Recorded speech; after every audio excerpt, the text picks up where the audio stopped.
Hello నమస్తే. మనం political updates, దేశవ్యాప్తంగా ఉన్న పొలిటికల్ అప్డేట్స్ చూద్దాం. మార్నింగ్ సెషన్కి వెల్కమ్. ఇప్పుడు బిఆర్ గవాయ్ గారు నేను ఒక స్టేట్మెంట్ చేశారు. ఏమని స్టేట్మెంట్ చేశారంటే, బిఆర్ గవాయ్ గారు, నేను నా ఇంకొక బెంచ్ ఉందన్నమాట, మా బెంచ్ని కేంద్ర ప్రభుత్వం అవాయిడ్ చేస్తుంది, మా దగ్గరికి రావడానికి ఇష్టపడతలేదు. వాళ్ళు కౌంటర్ ఫైల్ దాఖలు 2021 నుంచి కౌంటర్ ఫైల్ దాఖలు చేయట్లేదట. అంటే కొన్ని కేసెస్, ఇంపార్టెంట్ కేసెస్ని కౌంటర్ ఫైల్ చేయాలి కేంద్ర ప్రభుత్వం, కానీ కౌంటర్ ఫైల్ దాఖలు చేయట్లేదట. అరే, ఇది ఈయన బిఆర్ గవాయ్ గారికి వెళ్ళింది, ఈ బెంచ్కి వెళ్ళింది, ఇంకొద్దు అనుకుంటున్నారు అని అంటే వాళ్ళు ఈయన అవాయిడ్ చేస్తున్నారు అని అర్థం. కేంద్ర అంటే అది డైరెక్ట్గా చెప్పలేకపోయారు ఆయన. కాబట్టి మన పొలిటికల్ భాషలో ఏంటంటే, బిఆర్ గవాయ్ గారిని కౌంటర్ ఫైల్ దాఖలు చేయడానికి కేంద్ర ప్రభుత్వం భయపడుతుందని అర్థం. ఎందుకు భయపడుతుంది? ఈయన చాలా జడ్జిమెంట్లు వాళ్ళకి వ్యతిరేకంగా ఇచ్చాడు గతంలో. ఇది చూడండి, union government making attempts to avoid bench, CJ Gavai slams tactic. Central గవర్నమెంట్ని BR Gavai he slammed government tactics to avoid that bench. Okay, ఎందుకు? గతంలో ఆయన తీసుకున్న కొన్ని డెసిషన్స్ షాక్ ఇచ్చినాయి మోడీ గారికి. ఒకటి, electoral bonds scheme struck down by BR Gavai. అదొక పెద్ద ఎలక్టోరల్ బాండ్స్ ఒక పెద్ద స్కామ్కి తీశారనమాట. దాన్ని స్ట్రక్ డౌన్ చేసింది బిఆర్ గవాయ్ గారు. వీళ్ళు ఏం చేస్తున్నారు, ఎలక్టోరల్ బాండ్స్ అని చెప్పేసి ఎవరో కంపెనీ వాళ్ళు వీళ్ళకి ఎలక్టోరల్ బాండ్స్ ఇస్తారు, వీళ్ళకి రిటర్న్లో కాంట్రాక్ట్లు ఇస్తున్నారు అనేది ఎలిగేషన్. అదొక పెద్ద, this is India's largest scam అని చెప్పేసి ఒక పెద్ద న్యూస్ పేపర్ క్లిప్స్లో వచ్చాయి. రాహుల్ గాంధీ చాలాసార్లు మాట్లాడాడు, అపోజిషన్ లీడరు, ఇది ఎలక్టోరల్ బాండ్స్తో స్కామ్ చేస్తున్నారు వీళ్ళని. ఆ యొక్క స్కీమ్ ఇది ఇల్లీగల్ అని చెప్పేసి కొట్టేసింది బిఆర్ గవాయ్ గారు.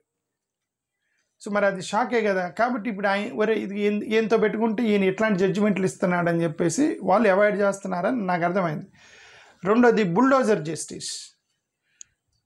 బుల్డోజర్ పట్టుకొని లాలది ఏం లేదు, బుల్డోజర్ పోవటం, పడగొట్టడం, ఏమంటే ఇది ఇల్లీగల్ అంటున్నారు. ఇదే న్యాయం ఉండదు. కోర్టులు, చట్టాలు, పోలీస్ స్టేషన్లు ఇన్ని వదిలేసుకొని ఏది బుల్డోజర్ డ్రైవర్ జడ్జిమెంట్ ఇస్తున్నాడు. కోర్టులు, లాయర్లు అవసరం లేదు. ఆ బుల్డోజర్ నడిపేట ట్రక్ డ్రైవర్ ఉంటాడు కదా, ఆ ట్రక్ డ్రైవరు, అక్కడ ఉన్నటువంటి రెవెన్యూ ఆఫీసర్, వాళ్ళిద్దరు పోవటం, ఇదిగో ఇది ఇల్లీగల్, కొట్టేయటం ఇంతే, ఇది తప్పు అని చెప్పి ఆయన జడ్జిమెంట్ ఇచ్చాడు ఉత్తరప్రదేశ్ గవర్నమెంట్కి వ్యతిరేకంగా. డెఫినెట్గా అవాయిడ్ చేస్తారు ఆయన్ని.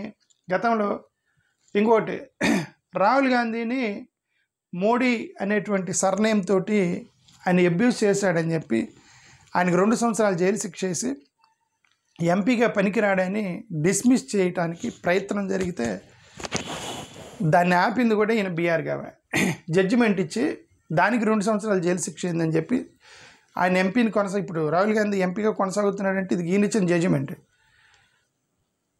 కాబట్టి ఆబ్వియస్లీ మరి బిఆర్ గవాయ్ గారి జడ్జిమెంట్లు అంటే వాళ్ళు కొద్దిగా ఈయన బెంచ్కి వెళ్ళిందంటే ఆలోచిస్తున్నారు సెంట్రల్ గవర్నమెంట్ అని. నేను ఆయనే అన్నాడు నిన్న.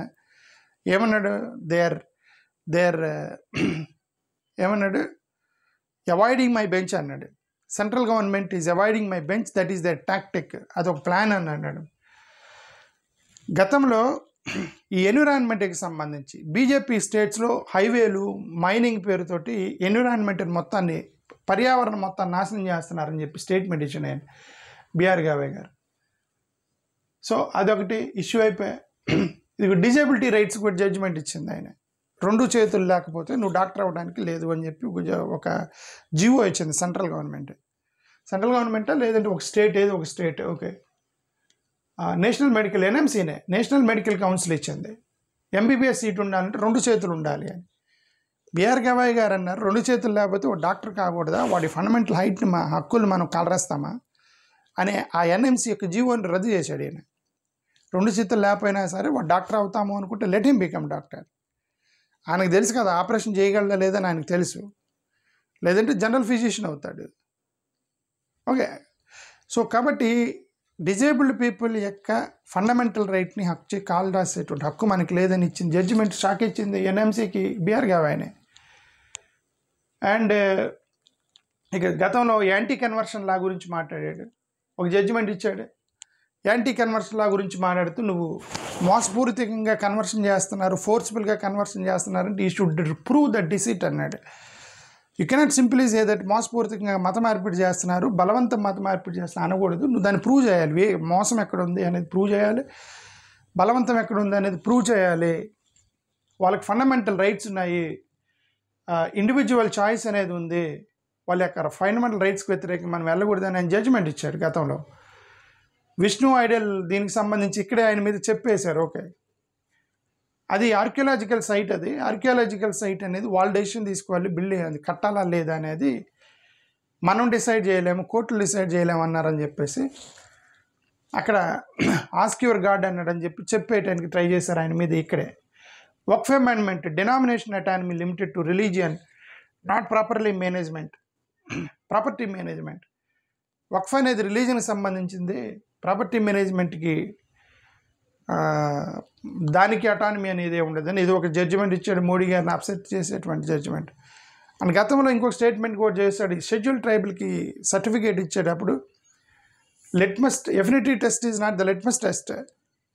అంటే మీ యొక్క ఎథ్నోలాజికల్ ట్రైట్స్, ఆ ఎథ్నోలాజికల్ ట్రైట్స్ని బట్టి మీరు సర్టిఫికేట్ ఇవ్వడానికి లేదు ఇప్పుడు. అంటే వాళ్ళ యొక్క సంస్కృతి ఆచారము బట్టి నువ్వు సర్టిఫికేట్ ఇవ్వడానికి లేదు. చదువుకున్న వాళ్ళు వాళ్ళ యొక్క సంస్కృతి నుంచి బయటకు వచ్చే అవకాశం ఉండేది. కాబట్టి వాడు డీసెంట్గా వేరే సంస్కృతిలో ఉన్నాడు కదా అని నువ్వు ఎస్సీ అని చెప్పకూడదు, ఎస్టీ అని చెప్పకూడదు. ఓకే, ఇప్పుడు ఎవరో ఎన్ఆర్ఐస్ అమెరికా వెళ్ళి వచ్చారు, ఎన్ఆర్ఐ అమెరికా వెళ్ళి వచ్చాడు అనుకోండి, క్రిస్మస్ రోజు కొత్త బట్టలు వేసుకున్నాడు అని చెప్పేసి ఈ ఆచారం క్రిస్టియన్ లాగా ఉందని చెప్పి తీసుకండి. ఇప్పుడు ఏమైనా అమెరికా పోయి ఏమైనా మనం నామాలు బొట్లు మొత్తం పెట్టేసుకొని అక్కడ తిరగనివ్వరు మనల్ని, ఇక్కడ తిరగలం మనం, అక్కడ తిరగనివ్వరు. అక్కడ సంస్కృతికి అలవాటు పడ్డవాడు ఇక్కడికి వచ్చినాక అప్పుడు కూడా మారడు.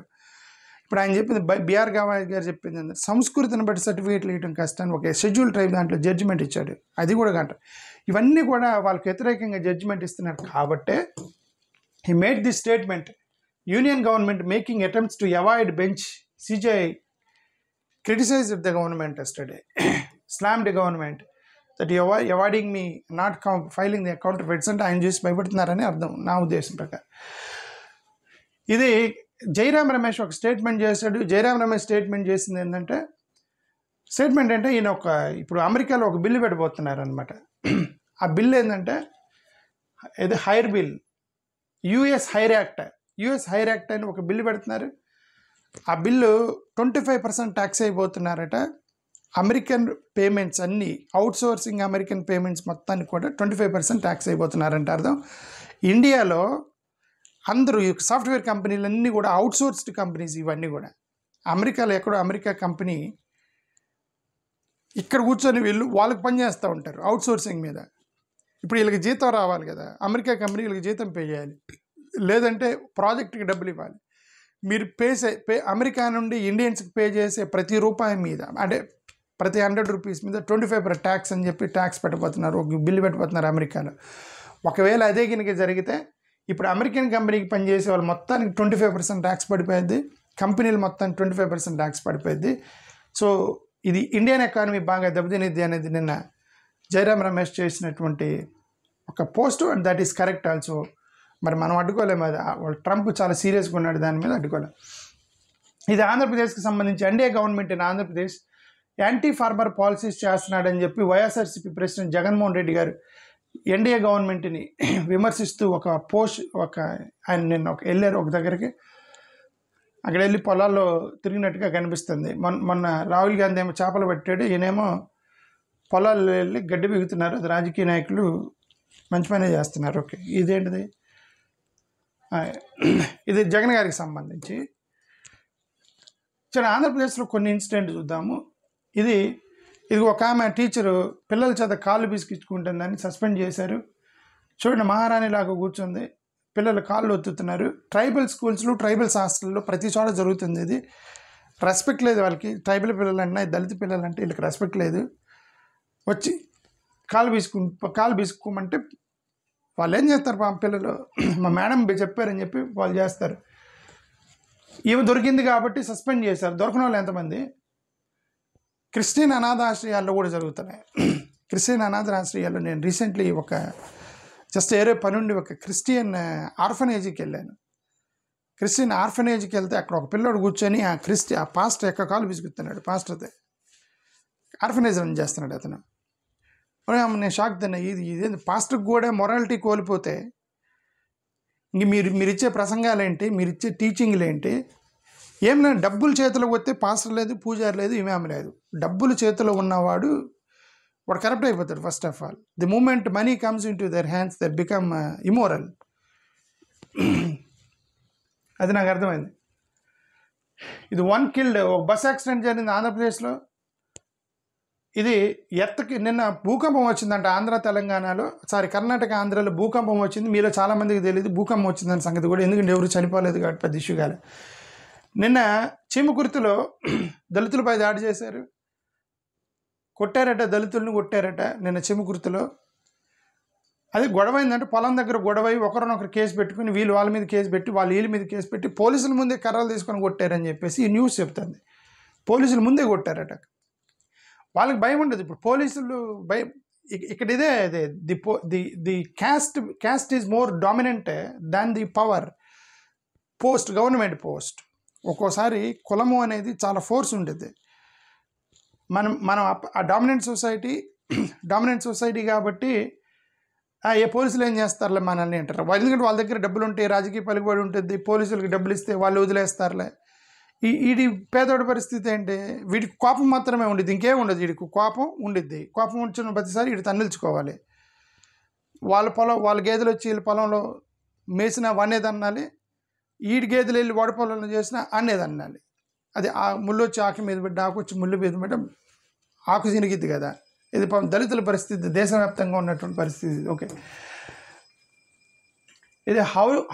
ఇది ఇదేంటిది శశి థరూర్ యొక్క కాంట్రవర్సీ. ఇది శశి థరూర్ కాంట్రవర్సీ ఏంటంటే అదేనా డైనస్టీ గురించి మాట్లాడాడు. కుటుంబ పాలన అనేది నెహ్రూ గారి దగ్గర నుంచి వచ్చిందని ఒక ఆర్టికల్ రాశాడు. అది కాంట్రవర్సీ అయింది, కాంగ్రెస్ వాళ్ళు రియాక్ట్ అయ్యారు. జవహర్లాల్ నెహ్రూ అనేది ఆయన మోస్ట్ క్యాపబుల్ పర్సన్ అని చెప్పి ప్రూవ్ అయింది. ఇందిరాగాంధీ దేశం కోసం చనిపోయింది, రాజీవ్ గాంధీ దేశం కోసం చనిపోయాడు. ఇప్పుడు ఎవరన్నా చనిపోయారా? జైల్లోకి వెళ్తానికే భయపడుతున్నారు, కేసులు పెట్టించుకోవడానికి భయపడుతున్నారు. వాళ్ళ కుటుంబం అనేది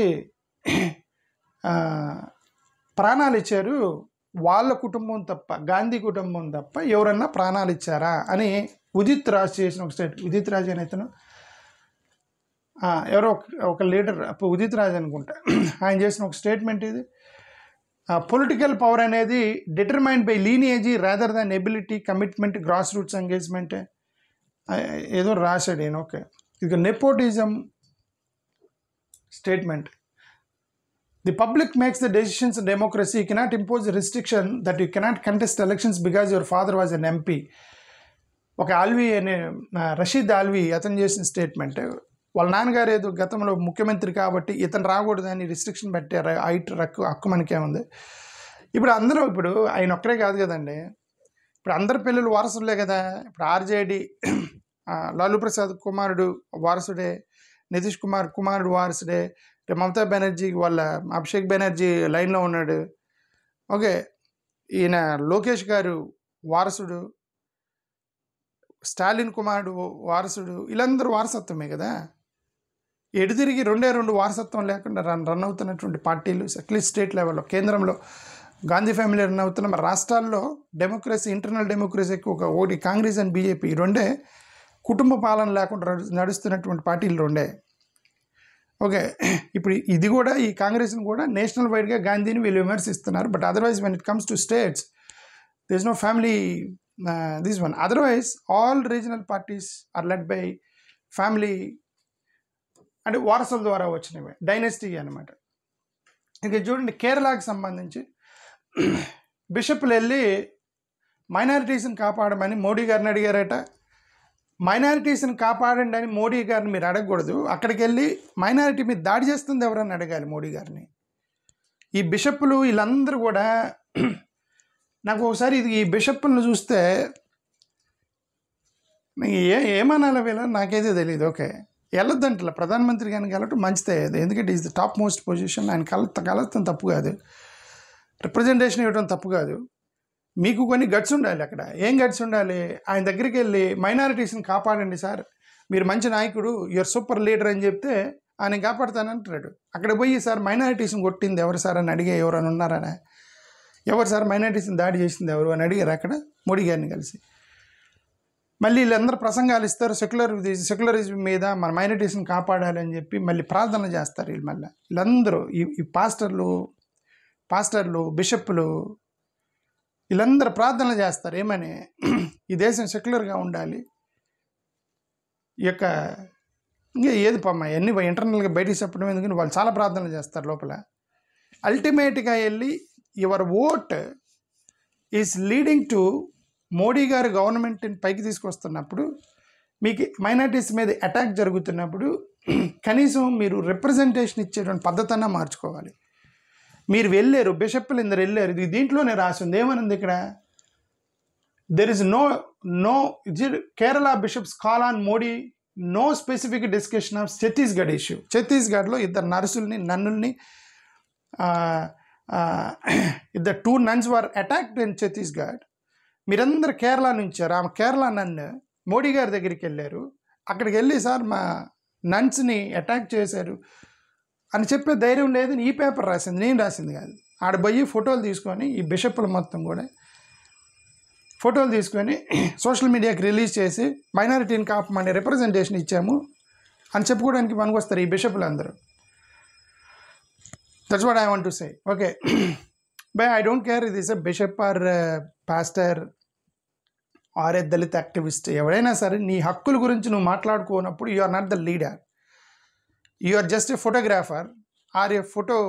ఏది పిల్లలకి నీకు రీల్స్ చేస్తారు కదా, రీల్స్ చేసి సోషల్ మీడియాలో వాళ్ళతో సమానం మీరు కనుక ఇక్కడ హక్కుల గురించి మాట్లాడకపోతే. అది నా ఉద్దేశం. I killed my wife for you, Bengaluru doctor try to woo 4 to 5 women.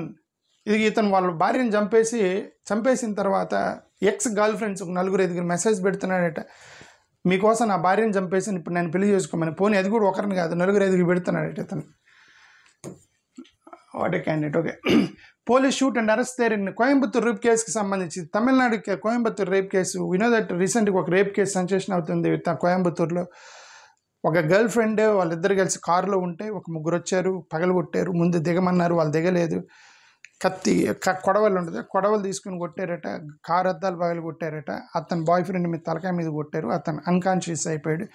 ఈ అమ్మాయిని ఎత్తుకెళ్ళి రేప్ చేశారు ఒక 3 కోయంబత్తూర్లో. అతను ఒక 10-15 నిమిషాల తర్వాత అతను కాన్షియస్లోకి వచ్చాడు బాయ్ ఫ్రెండ్. ఇమ్మీడియట్గా పోలీసులను అరెస్ట్ చేశాడు, ఆమెను అలర్ట్ చేశాడు. అప్పటికే అమ్మాయిని రేప్ జరిగిపోయింది. సో దానికి సంబంధించి ఆ దొంగలు దాక్కుంటే నిన్న తమిళనాడు కోయంబత్తూర్ పోలీసులు వెళ్ళి షూట్ చేశారట. వాళ్ళని కాళ్ళ మీద చేతుల మీద షూట్ చేసి వాళ్ళని పట్టుకున్నారు అనేది ఈ యొక్క న్యూస్. బట్ ఇది డిఎంకేకి పెద్ద తలకాయ నొప్పి అయిపోయింది అక్కడ ఈ యొక్క కేసు ఇది. ఓకే, ఇది ఓటర్ లిస్టుకి సంబంధించి డిఎంకే వాళ్ళు ఇక్కడికి వెళ్ళారు, కోర్టుకి వెళ్ళారు. అయినా సరే వాళ్ళు ఎలక్షన్ కమిషన్ వాళ్ళు ఎస్ఐఆర్ చేస్తున్నారు అనేది. Outrages DMK reinstates leader. అదే గతంలో ఒక డిఎంకే లీడర్ ఒక కాంట్రవర్షియల్ స్టేట్మెంట్ చేశాడు కదా, శైవం అంటే పడుకోవటము, వైణవం అంటే నిలబడటం అని చెప్పి ఒక కామెంట్ చేశాడు. అది బాగా అతన్ని సస్పెండ్ చేశారు డిఎంకే నుంచి. ఇప్పుడు మళ్ళీ అతన్ని రీఇన్స్టేట్మెంట్ చేశారని చెప్పేసి ఒక న్యూస్ వస్తుంది ఆ కామెంట్ చేసిన అతన్ని. ఇది తెలంగాణకు సంబంధించి ఈయన బీఆర్ఎస్ నాయకుడు జగదీష్ రెడ్డి గారు తెలంగాణ గవర్నమెంట్ ఆంధ్ర గవర్నమెంట్ చేతి కింద రన్ అవుతుందంటే ఇప్పుడు రేవంత్ రెడ్డి గారు చంద్రబాబు నాయుడు గారి కింద పనిచేస్తున్నారని ఒక కైండ్ ఆఫ్ ఆ లైన్లో మాట్లాడినటువంటి ఒక స్టేట్మెంట్ అది. ఓకే, సో ఇది ఇంతవరకు సౌత్ ఇండియాకి సంబంధించిన న్యూస్ మొత్తం కూడా. మీరు నార్త్ ఇండియాలో కొన్ని న్యూస్ జరిగాయి. రాహుల్ గాంధీ కులాల మీద అంటే ఆర్మీలో ఎక్కడి వ్యవస్థలో చూసినా సరే 90% of top posts are held by upper communities. ఈ ఎస్సీ ఎస్టీ బీసీల యొక్క దేశం వాళ్ళ యొక్క పరిపాలన అనేది లేదు అని సెన్సేషనల్ కామెంట్స్ చేశాడు. ఆ వీడియో కోసం నేను ఈ కింద వేరే ఛానల్లో పెడుతున్నాను. అది ఆ యొక్క వీడియో నార్త్ ఇండియాలో న్యూస్ని వేరే ఛానల్లో పెడుతున్నాను. ఇంతటితో ఈ వీడియో ఎండ్ చేస్తున్నాను. కామెంట్లో ఫస్ట్ కామెంట్లో ఆ లింక్ ఇస్తాను. ఆ లింక్ క్లిక్ చేసి ఆ ఛానల్కి వెళ్ళి ఈ నార్త్ ఇండియాలో జరిగినటువంటి updates plus Rahul Gandhi statement అక్కడ చూడండి. మీరు ఆ లింక్ క్లిక్ చేయగానే ఫస్ట్ సబ్స్క్రైబ్ చేసి ఆ తర్వాత మీరు వీడియో చూడండి. ఓకే. సో రాహుల్ గాంధీ చేసినటువంటి సెన్సేషనల్ స్టేట్మెంట్స్ కోసం go to that channel and watch. Thank you. ఈ వీడియోకి సంబంధించి థ్యాంక్ యూ. నమస్కారం.